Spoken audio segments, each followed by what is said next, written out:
پرانے وقتوں کی بات ہے، تبریز کے ایک گاؤں میں ایک درویش اپنی بیوی اور بچوں کے ساتھ انتہائی تنگ دستی کی زندگی گزار رہا تھا۔ اس کے مالی حالات اس قدر خراب تھے کہ فاقوں تک نوبت جا پہنچی۔ ایک کچی جھونپڑی کے علاوہ اور کوئی جائیداد نہ تھی۔ وہ اپنے بچوں کی خواہشات کو پورا کرنا چاہتا تھا، مگر اس کے مالی حالات ایسے تھے کہ وہ اپنے گھر والوں کو 2 وقت کا کھانا بھی مشکل سے کھلا پاتا تھا۔ ایک دن اس کی بیوی درویش سے کہنے لگی، آپ کسی کام دھندے کی فکر کیوں نہیں کرتے؟ اگر آپ اسی طرح ہاتھ پر ہاتھ دھرے بیٹھے رہیں گے تو ہمارے بچے بھوک سے مر جائیں گے۔ گرمی عروج پر ہے اور ہم اپنے بچوں کو باریک کپڑے بھی نہیں لا کر دے سکتے۔ درویش نے آنکھ بھر کر جواب دیا، تم سچ کہتی ہو، ہم واقعی اپنے بچوں کو کچھ نہیں دے سکتے، 2 وقت کا کھانا بھی نہیں کھلا سکتے۔ میں نے اپنی زندگی میں کوئی کوتاہی یا سستی نہیں کی، لیکن اب میرے اندر اتنی طاقت نہیں کہ کوئی محنت مزدوری کا کام کر سکوں۔ بیوی کی باتیں سن کر درویش کی پریشانی مزید بڑھ گئی اور وہ اداس دل کے ساتھ بیٹھ اٹھا، اپنے گھر کی تلاشی لینے لگا۔ وہ کسی ایسی چیز کی تلاش میں تھا جو وہ بازار میں فروخت کر سکے۔ اسے ایک لکڑی کا صندوق نظر آیا۔ وہ اپنی بیوی سے بولا، میں اس صندوق کو بازار میں فروخت کر دیتا ہوں، اس کو بیچ کر جو رقم ملے گی اس سے گھر کے لیے کچھ دن کا راشن آ جائے گا۔ اس پر درویش کی بیوی کہنے لگی، اس کے بعد ہم کیا کریں گے؟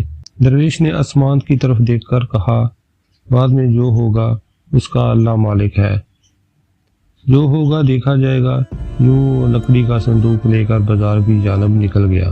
کافی دیر تک صندوق اٹھائے گلیوں اور بازاروں میں پھرتا رہا اور صندوق بیچنے کی کوشش کرتا رہا۔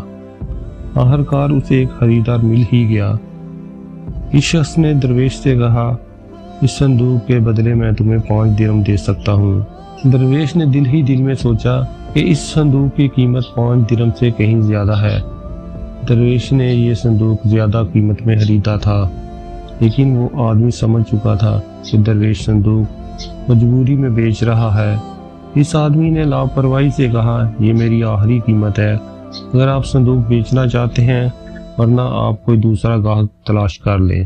درویش نے اس آدمی کی بات مان لی اور 5 درہم میں صندوق اس شخص کے حوالے کر دیا اور 5 درہم لے کر اپنے گھر کی طرف چل دیا۔ راستے میں اس کی نظر 2 آدمیوں پر پڑی جو آپس میں ہاتھا پائی کر رہے تھے۔ یہ دیکھ کر درویش ان کی جانب بڑھا تاکہ ان کے جھگڑے کی وجہ جان سکے۔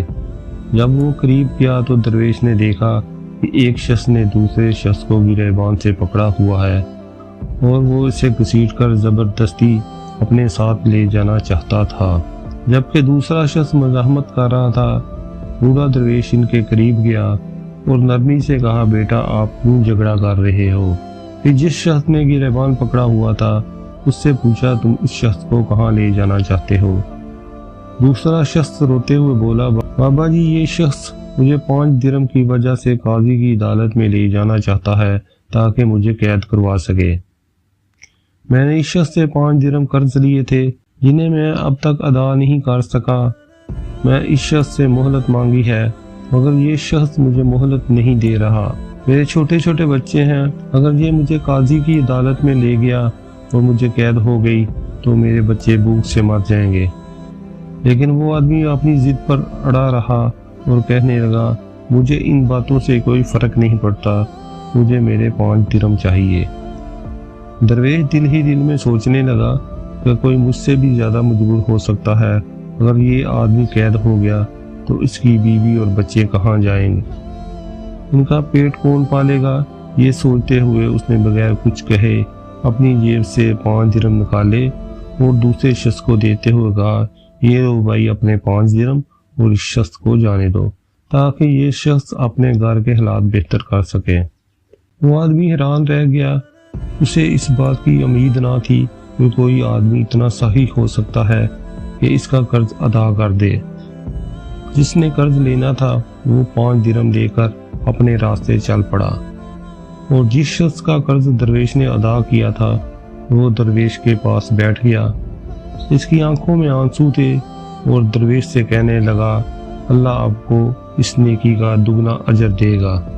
جس طرح آپ نے میری جان چھڑوائی ہے، اگر کبھی اللہ نے میرے حالات بہتر کیے تو میں بھی حاجت مندوں کی ضرور مدد کروں گا۔ وہ آدمی بار بار درویش کا شکریہ ادا کرتا رہا اور دعائیں دیتا ہوا وہاں سے چلا گیا۔ جب وہ شخص چلا گیا تو درویش سوچنے لگا، اب تو مجھے خالی ہاتھ گھر جانا پڑے گا، لیکن فاقوں کے باوجود میں نے ایک اچھا کام کیا۔ جب درویش گھر جا کر بیٹھا، اس کی بیوی نے دیکھا کہ اس کا سر جھکا ہوا ہے۔ وہ فوراً درویش کے پاس آئی اور پوچھنے لگی، آپ خاموش کیوں ہیں اور خالی ہاتھ کیوں آئے ہیں، اور صندوق کہاں گیا؟ درویش نے سارا ماجرا اپنی بیوی کو سنایا۔ درویش کی بیوی کی آنکھوں میں آنسو آ گئے۔ وہ کہنے لگی، آپ نے بہت نیکی کا کام کیا، آپ نے کسی غریب کو قید اور ذلت سے بچا لیا، لیکن اب ہم کیا کھائیں گے؟ بچوں کو کیسے دلاسا دوں؟ ان کے خالی پیٹ کو میں کیسے بھروں؟ درویش کہنے لگا، تم سچ کہہ رہی ہو، لیکن وہ آدمی ہم سے زیادہ مصیبت زدہ تھا۔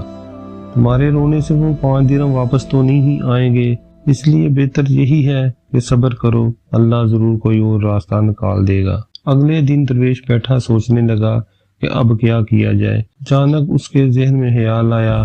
وہ فوراً اٹھا اور جھونپڑی میں سامان کو الٹ پلٹ کرنے لگا، لیکن کام کی کوئی چیز نہ ملی جو وہ فروخت کر سکے۔ مایوس ہو کر وہ بیٹھ گیا۔ تبھی اس کی نظر ایک پرانی چٹائی پر پڑی جو بچوں کے سونے کے لیے بچھائی جاتی تھی۔ درویش نے اپنی بیوی سے کہا، اگر تم اجازت دو تو میں اسے جا کر بازار میں بیچ دیتا ہوں۔ اس کی بیوی نے افسوس سے کہا کہ بچوں کے پاس پہلے ہی سونے کے لیے کچھ نہیں، اگر تم نے چٹائی بھی بیچ دی تو ہمارے بچے کہاں سوئیں گے؟ درویش نے کہا، تم خود کہہ رہی ہو کہ ہمارے بچے بھوکے ہیں، تو سب سے ضروری بات یہی ہے کہ ان کے لیے کھانے کا انتظام کیا جائے۔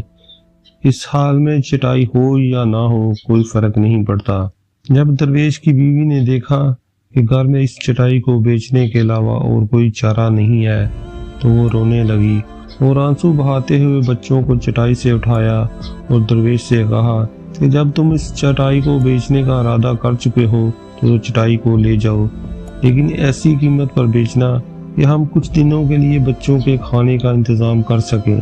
درویش کے پاس کہنے کو کچھ نہ تھا۔ اس نے چٹائی لپیٹی، کندھے پر رکھی اور گھر سے نکل گیا اور شہر میں پہنچ گیا جہاں پرانی اور نئی چیزوں کی خرید و فروخت ہوتی تھی۔ اس نے آواز لگائی، چٹائی لے لو بھائی، چٹائی لے لو۔ کچھ لوگ اس کے گرد جمع ہو گئے اور چٹائی کو الٹ پلٹ کر دیکھنے لگے اور اس میں طرح طرح کی خرابیاں نکال کر آگے بڑھ گئے۔ آخر ایک خریدار مل گیا جسے وہ چٹائی پسند آ گئی۔ قیمت پوچھی تو وہ درویش کہنے لگا 20 درہم۔ وہ گاہک کہنے لگا، اس پرانی چٹائی کے 20 درہم کون دے گا؟ پھر وہ سر جھٹک کر آگے بڑھ گیا۔ درویش نے اس آدمی کا دامن پکڑ لیا کہ بھائی یہ چٹائی میں مجبوری میں بیچ رہا ہوں، اگر تم کم قیمت میں خریدنا چاہتے ہو تو تم کم قیمت دے دو۔ اس آدمی نے 10 درہم میں وہ چٹائی خرید لی۔ درویش نے 10 درہم لیے اور گھر کی طرف چل پڑا۔ وہ تمام راستہ یہی سوچتا رہا کہ وہ ان پیسوں سے راشن خریدے گا تاکہ اس کے بچے پیٹ بھر کر کھانا کھا سکیں۔ وہ انہی سوچوں میں گم تھا کہ راستے میں اسے ایک بڑھیا نظر آئی جو ایک کونے میں بیٹھی ہوئی تھی اور کوئی بھی اس کی مدد نہیں کر رہا تھا۔ درویش اس بڑھیا کے پاس پہنچ گیا اور پوچھا، بہن کیا ماجرا ہے؟ تم یہاں کیوں بیٹھی ہو؟ بڑھیا کہنے لگی، میں دمشق سے بغداد کسی قافلے کے ساتھ آئی تھی۔ میرا شوہر بیمار ہے اور بغداد کے ایک حکیم سے دوائی لینے آئی ہوں۔ دوا تو میں نے لے لی ہے، لیکن اب واپس جانے کے لیے میرے پاس کرایہ نہیں ہے۔ میرے پاس جو پیسے تھے وہ کہیں گر گئے ہیں، اس لیے میں پچھلے 2 دن سے یہاں بیٹھ کر بھیک مانگ رہی ہوں۔ اگر میرے پاس واپس جانے کا کرایہ ہوتا میں بھیک نہ مانگتی۔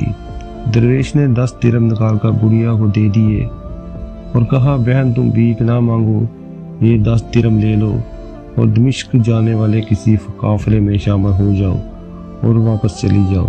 بڑھیا کی آنکھوں میں آنسو آ گئے اور وہ درویش کو دعائیں دینے لگی، کہنے لگی، بھائی اگر تم میری مدد نہ کرتے تو نہ جانے کب تک مجھے یہاں بھیک مانگنا پڑتی۔ بڑھیا 10 درہم دے کر چلی گئی اور درویش ایک مرتبہ پھر خالی ہاتھ گھر لوٹ آیا۔ درویش کافی پریشان تھا، اس کو سمجھ نہیں آ رہی تھی کہ آج وہ اپنی بیوی کو کیا جواب دے۔ حسب معمول وہ گھر جا کر ایک کونے میں بیٹھ گیا، اس کا سر جھکا ہوا تھا۔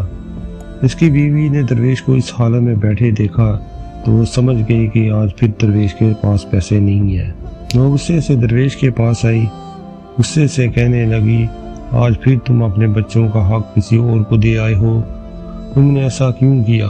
درویش نے پورا واقعہ اپنی بیوی کو بتایا اور کہا، اگر میں اس کی مدد نہ کرتا تو وہ بوڑھی عورت نہ جانے کب تک بغداد میں ذلیل ہوتی رہتی، اس لیے میں نے اس کی مدد کی۔ درویش کی بیوی چپ ہو گئی۔ درویش کہنے لگا، اگلی بار میں کوئی چیز بیچنے جاؤں گا تو چیز بیچوں گا نہیں، گروی رکھوں گا تاکہ دوسروں پر ترس کھاتے کھاتے اس چیز سے بھی ہاتھ نہ دھو بیٹھوں۔ اس کی بیوی بولی، یا اب بھی ہمارے پاس گھر میں کوئی چیز ہے جس کو ہم بیچ سکیں یا گروی رکھ سکیں؟ درویش جھونپڑی میں ادھر ادھر دیکھنے لگا، اسے ایک بیلچہ نظر آیا۔ وہ درویش بولا، میرے خیال میں یہ ہمارے کسی کام کا نہیں، اسے گروی رکھ کر ہو سکتا ہے ہمیں کچھ پیسے مل جائیں۔ اس کی بیوی نے کہا، اس بیلچے کی جو حالت ہے مجھے نہیں لگتا تمہیں اس کے بدلے کوئی کچھ دے گا، اس سے بہتر ہے کہ تم اسے کسی کو صدقہ کر دو یا پھینک دو۔ درویش بیلچہ لے کر بازار میں داخل ہوا اور ایک دکان پر گیا اور دکاندار سے کہنے لگا، مجھے کچھ پیسے قرض چاہیے۔ دکاندار کہنے لگا، اگر تمہارے پاس کوئی قیمتی چیز ہے تو اسے گروی رکھ دو، میں اس کے بدلے تمہیں قرض دے دوں گا۔ درویش نے بیلچہ دکھاتے ہوئے کہا، میرا سرمایہ تو یہی بیلچہ ہے۔ دکاندار کہنے لگا، یہ استعمال شدہ بیلچہ ہے، زنگ سے بھرا ہوا ہے، گروی رکھنے کے قابل نہیں، تم کوئی اور چیز لے آؤ جس کے بدلے تم کو قرض دے سکوں۔ لیکن درویش کے پاس کچھ نہ تھا، اس لیے درویش نا امید ہو کر اس کی دکان سے باہر نکل آیا۔ درویش بیلچہ لے کر مارا مارا پھرتا رہا، لیکن اسے کوئی بھی خریدنے یا گروی رکھنے کے لیے راضی نہ ہوا۔ سورج غروب ہونے والا تھا اور درویش نا امید ہوتا جا رہا تھا۔ اتنے میں ایک تاجر بازار میں داخل ہوا، اس نے قیمتی لباس پہنا ہوا تھا، اس کے پاس کچھ بھیڑیں اور کچھ بکریاں تھی۔ اس نے کچھ بھیڑیں اور بکریاں فروخت کر لی تھی، جس کی وجہ سے اس کے پاس اچھی خاصی رقم تھی۔ وہ تاجر بازار سے گزر رہا تھا، جیب سے ہاتھ نکالتے ہوئے اس کی رقم کی ایک تھیلی زمین پر گر گئی۔ درویش یہ دیکھ رہا تھا۔ درویش نے جلدی سے جا کر وہ تھیلی اٹھا لی۔ درویش چاہتا تو وہ تھیلی اپنے پاس رکھ کر کئی سال آرام سے گزار سکتا تھا، لیکن وہ ان پیسوں کو اپنے اوپر حرام سمجھتا تھا، اس لیے اس نے اس تاجر کو آواز دی اور کہا، بھائی تمہاری یہ پیسوں کی تھیلی گر گئی ہے۔ تاجر فوراً مڑا، اس نے دیکھا کہ اس کے پیسوں کی تھیلی درویش کے ہاتھ میں ہے۔ درویش اسے واپس کر رہا تھا۔ تاجر درویش کی اس ایمانداری کو دیکھ کر بہت خوش ہوا۔ اسے درویش کی حالت سے پتہ چل گیا کہ وہ بہت غریب ہے۔ وہ درویش سے تھیلی لے کر کہنے لگا، اگر آپ نے یہ تھیلی مجھے واپس نہ کی ہوتی تو شاید مجھے کوئی فرق نہ پڑتا، لیکن آپ کے حالات بدل جاتے، لیکن آپ نے ایمانداری کا کام کیا۔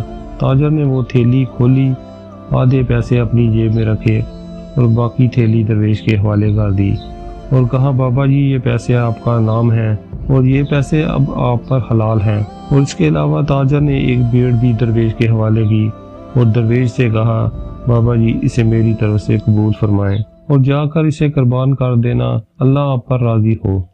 درویش نے اس تاجر کا شکریہ ادا کیا اور خوشی خوشی اپنے گھر کی طرف چل دیا۔ اس نے جا کر دروازہ کھٹکھٹایا، بیوی نے دروازہ کھولا تو درویش بھیڑ کو اندر لے آیا۔ اس کی بیوی بھیڑ کو اور اس کے ہاتھ میں پیسے دے کر حیران رہ گئی اور درویش سے پوچھنے لگی، یہ آپ کہاں سے لے آئے؟ بیلچہ بھی آپ کے ہاتھ میں ہے۔ درویش نے سارا ماجرا اپنی بیوی کو سنایا کہ کیسے اس نے تاجر کی تھیلی تاجر کے حوالے کی اور تاجر کو اس کی ایمانداری پسند آئی اور اس نے آدھی رقم بھی دی اور بھیڑ بھی قربانی کے لیے دی۔ درویش کی بیوی اللہ کا شکر ادا کرنے لگی۔ درویش نے وہ رقم سنبھال لی اور بھیڑ اللہ کی راہ میں قربان کر دی اور اس رقم سے بازار میں تجارت شروع کر دی۔ کچھ دنوں میں اس کے حالات بدل گئے اور وہ مالدار اور عزت دار انسان بن گیا۔ لیکن اس نے کبھی بھی اپنی درویشی، ایمانداری اور سخاوت کو نہیں چھوڑا اور دوسروں کی مدد کرتا رہا۔ اس نے اپنے بچوں کو بھی یہی تعلیم دی، حالات چاہے کیسے بھی ہوں، اللہ پر کامل یقین رکھو اور دوسروں کی مدد کرو، بدلے میں اللہ تمہاری تقدیر ضرور بدلے گا۔ اللہ کے ہاں دیر ہے، اندھیر نہیں، بس اس پر بھروسہ رکھو۔